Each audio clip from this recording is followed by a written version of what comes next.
सिंहासन खाली करो कि जनता आती है। हट जाओ ये सत्ताधारियों, अब जनता आती है। नादान न समझो इसे, यह शक्ति अनघट है। इसके आगे बड़े बड़े तख्त उखड़ गए हैं। नमस्कार, अजय चतुर्वेदी। जी हाँ, ये लाइनें आपको याद आ रही होंगी। ये लाइनें हैं और किसी की नहीं, राष्ट्र कवि रामधारी सिंह दिनकर की। और वो रामधारी सिंह दिनकर बिहार के बेगूसराय के ही रहने वाले थे। उनके पड़ोसी हैं कन्हैया कुमार। कन्हैया कुमार, वो कन्हैया कुमार जिन्होंने 16 मार्च से चंपारण से बिटिहरिया से जो उन्होंने पलायन रोको नौकरी दो यात्रा शुरू की, उस यात्रा ने जिस मकसद से कन्हैया कुमार को इस यात्रा के लिए भेजा गया था, उसमें वो काफी हद तक सफल हो चुके हैं। और यही वजह है कि जब लगभग आधी दूरी या उससे ज्यादा की यात्रा पूरी हो गई और जब कन्हैया कुमार अपने गांव पर राष्ट्रीय कवि रामधारी सिंह दिनकर के इलाके में पहुंचने वाले हैं, तो वहां उनके साथ ट्रेन इस पूरी कवायद की जो ब्रेन मैपिंग की गई, उसके पीछे जिसका दिमाग था वो और कोई नहीं, राहुल गांधी कल सोमवार को इस यात्रा में शरीक होने के लिए वहां पहुंच रहे हैं, बेगूसराय। सवाल कई हैं, क्योंकि आपको जैसा मैंने बताया कि कन्हैया कुमार अब वो कन्हैया कुमार नहीं हैं जो 2019 में बेगूसराय से सीपीआई से चुनाव लड़े थे। वो कन्हैया कुमार नहीं हैं जिन्हें आरजेडी यानी कि लालू प्रसाद यादव और तेजस्वी यादव ने कभी भी स्वीकार नहीं किया। आज वो कन्हैया कुमार, उन्होंने बिहार में कांग्रेस का पूरा माहौल, कल तक जो स्थिति थी, यानी कि 2025 के पहले 2024 का लोकसभा इलेक्शन हो या 2020 का विधानसभा चुनाव हो, उससे एकदम अलग। और ये अगर कहा जाए कि आज की तारीख में बदले हुए माहौल में, बदले हुए समीकरणों में कांग्रेस सत्ताधारी दल जनता दल यूनाइटेड से कहीं 20 पड़ने जा रही है, तो ये अतिशयोक्ति नहीं होगी। इसके पीछे एक बड़ा कारण है, और वो कारण और कुछ नहीं। वो कारण मैंने पहले भी कहा था कि वो भारतीय जनता पार्टी ने खुद ही कांग्रेस को दे दिया है। कन्हैया की मेहनत, राहुल गांधी का दिमाग, कृष्णा अल्लावरू की मेहनत और जो खोज करके इन सब लोगों ने कांग्रेस अध्यक्ष के रूप में जिसे चुना, राजेश कुमार राम, और भी नहीं, इससे भी बात बढ़ चुकी है जब 40 के 40 सारे अध्यक्ष बदल दिए गए, जिला अध्यक्ष। उसके बाद से तो अब वहां बिहार में ये भी चर्चा शुरू हो गई है कि अब की बार कुछ बड़ा होने जा रहा है, क्योंकि वक्फ कानून कहिए अब तो, क्योंकि अब उस पर संसद के दोनों सदनों से पास होने के बाद अब तो राष्ट्रपति द्रौपदी मुर्मू की मुहर भी लग गई है। इसने एक आग में घी का काम किया है। चुनाव के ठीक पहले ये जो कानून बीजेपी लेकर के आई है, इसने उसे लगता है और वो अपने तई हिंदू कार्ड खेलने की पूरी तैयारी में है। इसकी शुरुआत हो भी गई है मीडिया के माध्यम से, और उनके जो कर्ता धर्ता हैं, आईटी सेल हो गया, उनके कार्यकर्ताओं का जो माइंडसेट बन गया। लेकिन इसके ठीक उलट, ऐसा नहीं है कि वक्त बिल कानून से, वक्त के नए कानून से केवल मुस्लिम ही मर्माहत हों, ऐसा नहीं है। ऐसा नहीं है कि मुसलमान ही ऐसा सोच रहे हैं कि उन्हें दोयम दर्जे का घोषित कर दिया गया। अभी तक तो कुछ अघोषित चल रहा था, अब उन्हें दोयम दर्जे का घोषित कर दिया गया। ऐसा कुछ भी नहीं है, क्योंकि अब इस वक्त बोर्ड कानून के पास होने के बाद, बन जाने के बाद, पिछले 3 तारीख को जो एक भारतीय जनता आरएसएस का मुख्य पत्र है, ऑर्गेनाइजर, अभी एक किस्सा खत्म हुआ भी नहीं था, या कहें कि वो शुरू भी नहीं हुआ था, उसके पहले ही उस अखबार ने, उस पत्रिका ने, उसकी वेबसाइट ने क्रिश्चियंस का मुद्दा भी उठा दिया। यहां तक कह दिया कि ये गलतफहमी में लोग न रहें कि केवल वक्फ के साथ ही के पास ही भारतवर्ष में सरकारी जमीनों के अलावा सबसे बड़ी जमीन, सबसे बड़ा लैंड बैंक मुसलमानों के ही पास है। ऐसा नहीं है, उससे कहीं ज्यादा क्रिश्चियंस के पास है, कैथोलिक क्रिश्चियंस के पास है, उनके चर्चों के पास है, उनके स्कूलों के पास है, उनके अस्पतालों के पास है। यानी अब दूसरा टारगेट सामने आ चुका है। मुसलमानों के बाद क्रिश्चियन। बात बिहार की हो रही है तो आपको यह भी पता होगा कि मुस्लिम क्रिश्चियंस से पहले बोधगया में बुद्धिस्ट नाराज चल रहे हैं, वो संघर्ष कर रहे हैं अपनी जमीन के लिए, अपने अधिकार के लिए। मुस्लिम हो गए, क्रिश्चियन हो गए, बुद्ध हो गए, और ये चर्चा जोरों से अब शुरू हो गई है पूरे देश में, न केवल बिहार में।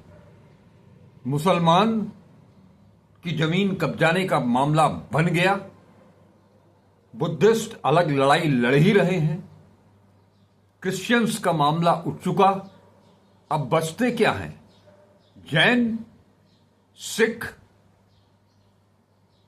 बात यहीं तक नहीं रुकेगी, क्योंकि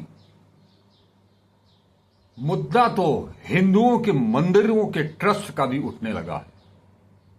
वो कहीं का भी हो, जम्मू कश्मीर से लेकर के और कन्याकुमारी तक, हर जगह ये बात लोगों को समझ आने लगी है कि ये जो कानून बन रहे हैं, और या इसके पीछे जो सोच है वो यही है कि प्राइम लोकेशन की जमीनें जो महंगी हैं, ज्यादा मात्रा में हैं, उन जमीनों को पर कब्जा करो और अपने खरबपति मित्रों को स्थानांतरित कर दो, उनको हस्तांतरित कर दो। इस सोच के साथ अगर भारतीय जनता पार्टी बिहार में हिंदू कार्ड खेलना चाहती है, तो उसका काउंटर करने के लिए कांग्रेस पूरी तरह से तैयार दिखाई दे रही है। और कांग्रेस ही नहीं, राजद भी पूरी तरह से तैयार है, वाम दल भी तैयार है। सीपीआई हो, सीपीआई एमएल हो, सीपीएम हो, सभी के सभी सब के सब यानी कि पूरा महागठबंधन या उसको इंडिया गठबंधन कहें, सब के सब एकजुट हैं इस मामले पर। और अब तो बिहार में सबसे ज्यादा भद्द पिट रही है जनता दल यूनाइटेड की, क्योंकि उनके जो ललन सिंह हैं, संजय झा हैं, इन लोगों ने जिस तरह से अपने आप को अमित शाह और नरेंद्र मोदी के चरणों में गिरा दिया है, नतमस्तक कर दिया है, उनकी बोल जिस तरह से आजकल आ रहे हैं। अभी हाल ही में एक बिहार का चैनल है, यूट्यूब चैनल प्रणाम, उस पर मैं चर्चा सुन रहा था और उस बड़ी मजेदार चर्चा वहां चल रही थी कि बिहार में तो अब ये भी जो मीडिया ने क्रिएट किया था कि राजद और कांग्रेस के बीच गठबंधन ही नहीं होगा, सीटों का तालमेल ही नहीं होगा, वो सारी चीजें अब काफूर हो गई हैं। आपको बता दें कि लालू प्रसाद यादव जी बीमार हैं, दिल्ली में भर्ती हैं। आज उनसे मिलने के लिए बिहार के कांग्रेस प्रभारी, जिनके बारे में यह कहा जा रहा था कि जब से वो प्रभारी बनकर के बिहार आए हैं तब से वो लालू यादव से मिलने तक नहीं गए, तो कृष्णा अरलावरू लालू प्रसाद का हाल जानने के लिए, कुशल क्षेम जानने के लिए अस्पताल पहुंचे। तो वो एक जो आरोप लग रहा था वो भी खत्म हो गया है और ये मान करके चला जा रहा है। अब बिहार में ये बातें मान कर ली गई हैं कि 70 तो नहीं, 60 के आसपास 55-60 सीटें कांग्रेस को मिल जाएंगी और कांग्रेस को वही सीटें मिलेंगी जो कि कांग्रेस जहां चाहेगी। और करीब करीब 20-25 सीटों पर कांग्रेस ने पूरी तैयारी झोंक दी है। इस बात की सूचना राजद को भी है। बात इतने से नहीं बनती है, बात इससे भी बनती है कि बिहार में अब चर्चा ये भी शुरू हो गई है कि महागठबंधन अगर सत्ता में आता है तो मुख्यमंत्री राजेश कुमार राम होंगे और उप मुख्यमंत्री तेजस्वी यादव होंगे। अब आगे क्या होगा ये नहीं जानते, लेकिन ये एक नया समीकरण है। बात बेगूसराय की चल रही थी, मैं फिर से लौटता हूं उस तरफ। तो ये जो वक्फ कानून के चलते जो सांप्रदायिकता का को बढ़ाने का काम हिंदू कार्ड के चलिए भाजपा करना शुरू कर दी है, लेकिन वहीं पर जेडीयू के नेताओं का इस्तीफा भी शुरू हो गया है। इस्तीफा भगदड़ तो उन सभी दोस्तों में है, उन सभी बैसाखियों में है जिनके सहारे पर केंद्र में नरेंद्र मोदी की सरकार सत्तारूढ़ है। धीरे धीरे 1 महीना बाकी है साल पूरा होने में, लेकिन ऐसा नहीं है। पब्लिक बहुत गुस्से में है। कुछ लोग जरूर हैं जो आज भी उनको ये बात समझ में नहीं आ रही है कि इस देश में सर्वोच्च सत्ता पर काबिज दल करना क्या चाह रहा है, किस दिशा में इस देश को ले जा रहा है। आर्थिक मोर्चे पर पूरी तरह से विफल, बेरोजगारी के मामले में पूरी तरह से विफल, पलायन रोकने में विफल। केवल 5 किलो अनाज पर सब कुछ नहीं, कितने दिन तक आप चलाएंगे सरकार को? वो सारी चीजें अब धीरे धीरे खत्म होने लगी हैं। कोई नाम लेवा नहीं बचेगा। और खास तौर पर बात अगर मुसलमानों की है जेडीयू के जो सबसे बड़े समर्थक थे पसमानदा मुसलमान, उनकी है, तो वो नीतीश कुमार से भी बहुत नाराज है और उनसे अब मुख मोड़ने की तैयारी में है, क्योंकि उनके वजूद पर सवाल उठा दिया गया है। आजादी के पहले जिस तरह से मोहम्मद अली जिन्ना और हिंदू महासभा ने मिलकर के, हिंदूवादी ताकतों ने मिलकर के देश का बंटवारा कराया, उस तारीख को लोग याद करने लगे हैं। बात यहां तक पहुंच गई है। ऊपर से सोने में सुहागा, आज रामनवमी के दिन अयोध्या के सांसद, समाजवादी पार्टी के सांसद राम मंदिर गए, लेकिन मंदिर में जाकर के भी उन्हें दूरदर्शन करना पड़ा। क्यों? मुझे कुछ कहने की बात नहीं है, आप इस बात को अच्छी तरह से समझ रहे हैं कि क्यों यह मुद्दा बार बार राहुल गांधी उठाते रहे हैं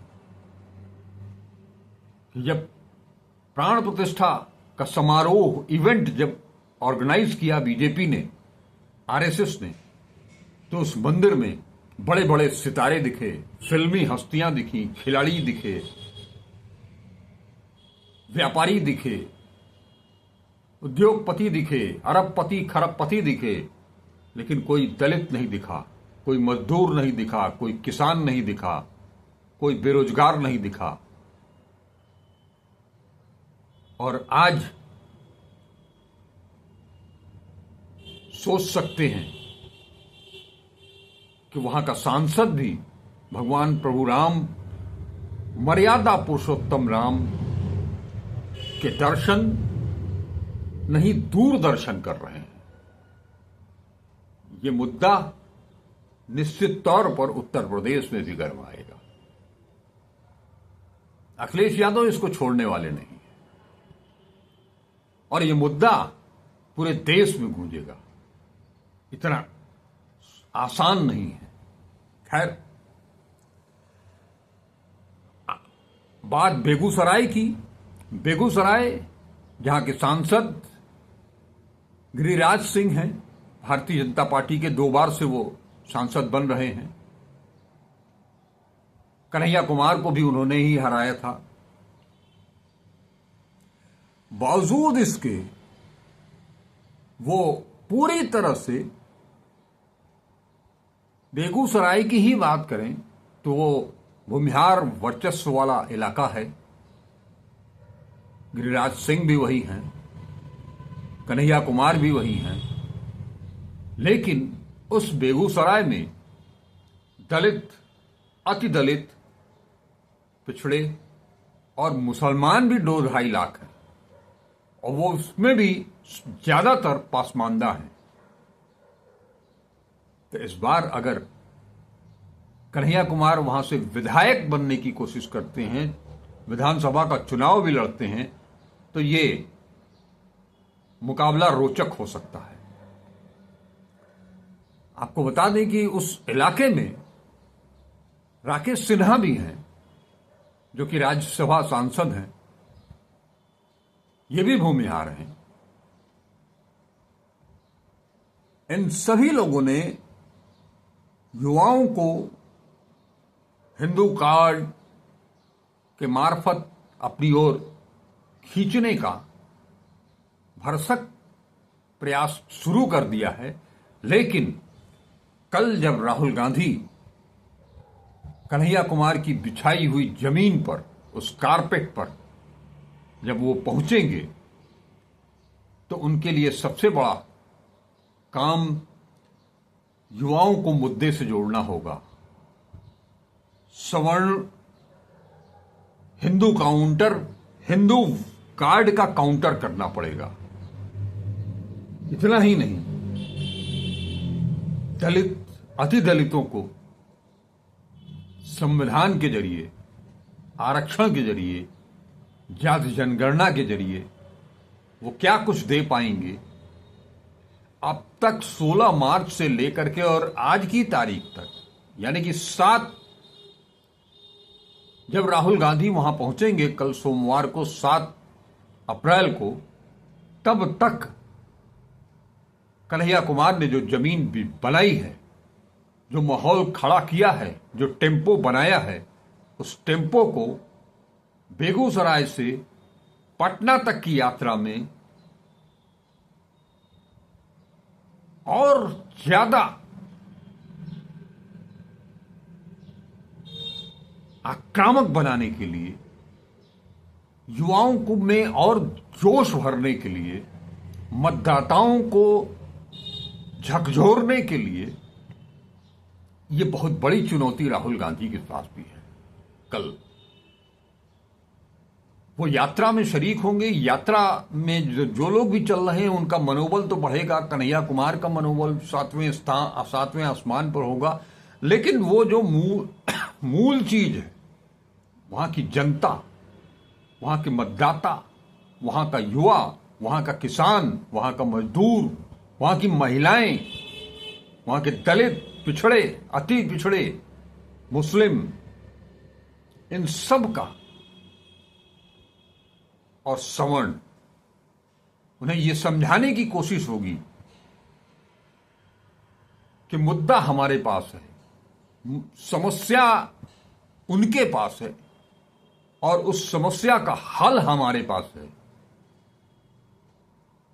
सवाल पलायन और नौकरी का, ये मुद्दे आज की तारीख में बिहार में जन जन की आवाज में है। वो मुखालफत कर रहे हैं तो भी, और जो उसके समर्थक हैं उनके जुबान पर तो है ही है। तो ये एक मुद्दा तो बना दिया है, माहौल खड़ा कर दिया है, टेम्पो बना दिया है। अब आगे का काम इसी मुस्तैदी के साथ, इसी गर्मजोशी के साथ, बल्कि इससे कहीं ज्यादा की गर्मजोशी के साथ उसे लेकर के आगे बढ़ना है।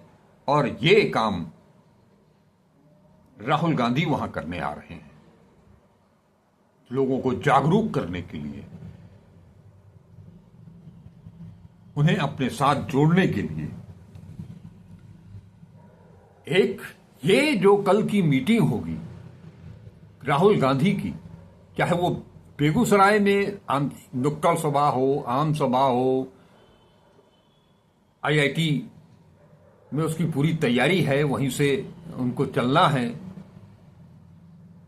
इन सब को लेकर के ये बिहार चुनाव की दृष्टि से, कांग्रेस की मजबूती की दृष्टि से ये टर्निंग पॉइंट हो सकता है, गेम चेंजर हो सकता है। कल का दिन ये सबको याद रखना पड़ेगा, क्योंकि आने वाले समय में बीजेपी ये जान चुकी है कि लेवल प्लेइंग फील्ड के होते हुए वो बिहार में सत्ता में नहीं आ सकती है। तो कुछ गुणागणित तो वहां भी चलेंगे, करेंगे।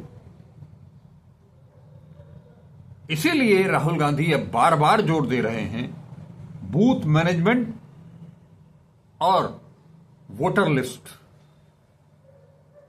जिलाध्यक्षों को यही तो मंत्र दिया गया है।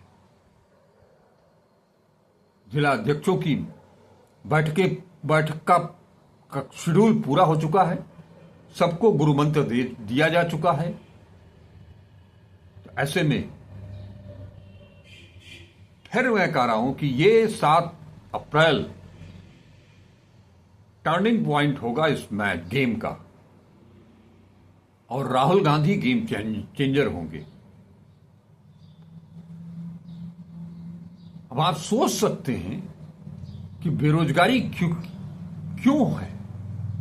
उस बेगूसराय में भी जबरदस्त बेरोजगारी है, जबकि वहां इंडियन ऑयल का कारखाना है, वहां फर्टिलाइजर का कारखाना है, एनटीपीसी है, लेकिन किसी युवाओं को नौकरी नहीं है।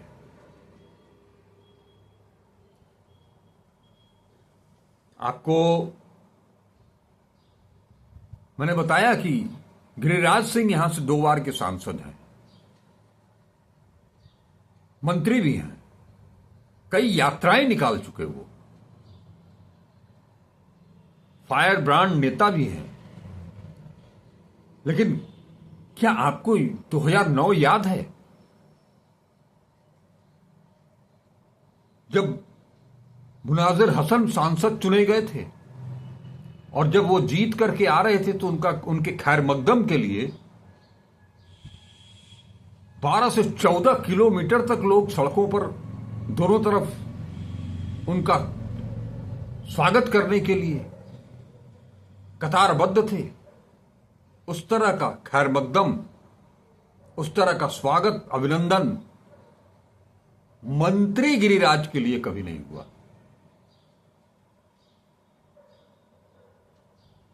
और अब तो बाकायदे कांग्रेस के साथ अली अनवर साहब भी जुड़े हैं, जो खुद पासमानदा मुसलमानों के बहुत बड़े नेता हैं।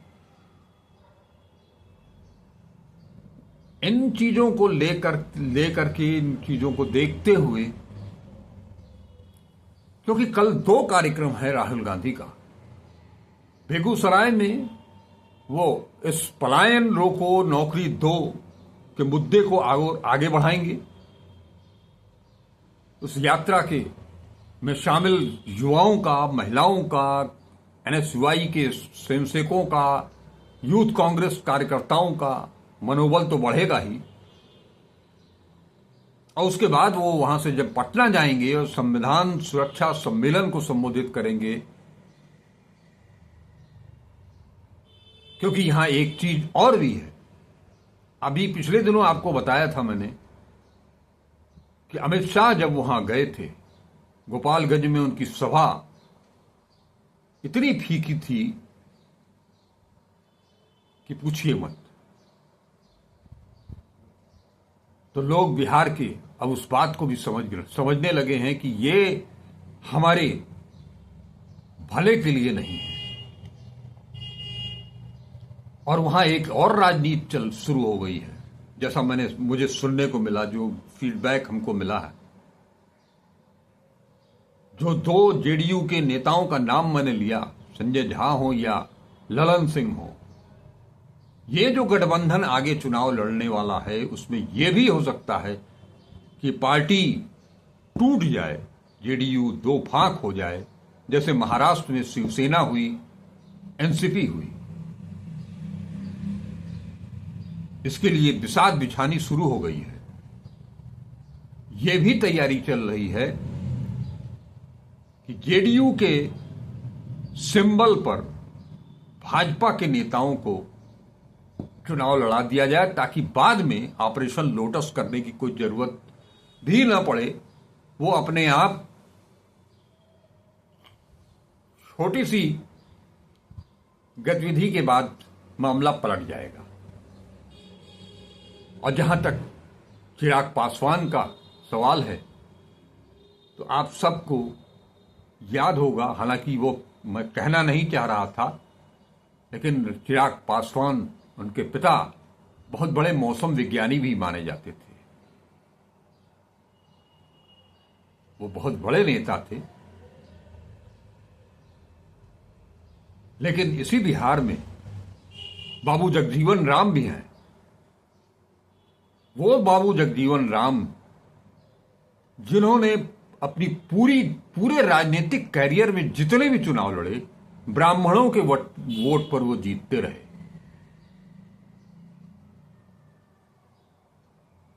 आज परिस्थितियां कुछ ऐसी ही बदल रही हैं। आज तो यही स्थिति दिख रही है। आगे आने वाले समय में क्या कुछ होगा, हम उसको फिर से लेकर के आएंगे और आपको बताएंगे। आज यहीं तक। वीडियो कैसा लगा ये कमेंट बॉक्स में जरूर बताइएगा। वीडियो अगर अच्छा लगता है तो उसे ज़्यादा से ज़्यादा लोगों तक पहुंचाने का काम कीजिएगा, शेयर कीजिएगा, लाइक कीजिएगा। और अब तक अगर चैनल को सब्सक्राइब नहीं किया है तो उसे सब्सक्राइब भी कीजिएगा। नमस्कार, अजय चतुर्वेदी।